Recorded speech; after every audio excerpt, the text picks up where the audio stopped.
অসুস্থ ব্যক্তিকে দেখতে যাওয়ার ফজিলত।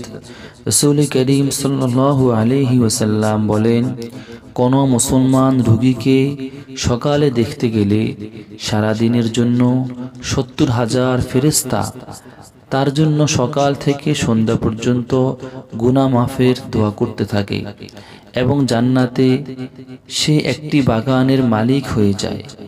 তিরমিজি শরীফ এবং মুসলিম শরীফ, হাদিস নং 1187। হাদিসটি আবার পড়ছি।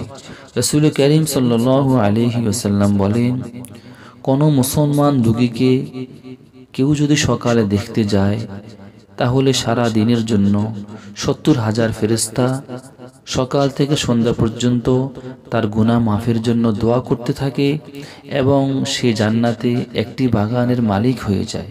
আরেকটি হাদিস, রাসূল করিম সাল্লাল্লাহু আলাইহি ওয়াসাল্লাম বলেন, যে ব্যক্তি কোনো রোগীকে দেখতে গিয়ে ৩ বার বা ৭ বার এ দোয়াটি পাঠ করবে, তবে মৃত্যু রোগ ব্যতীত কোনো প্রকার রোগেই তার শরীরে থাকতে পারবে না।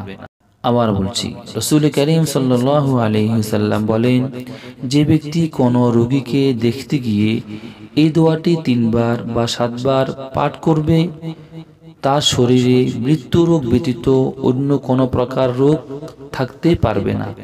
দোয়াটি হলো, আসআলুল্লাহাল আযীম রব্বাল আরশিল আযীম আন ইয়াশফিয়াক। আবার পড়ছি, আসআলুল্লাহাল আযীম রব্বাল আরশিল আযীম আন ইয়াশফিয়াক। আসআলুল্লাহাল আযীম রব্বাল আরশিল আযীম আন ইয়াশফিয়াক।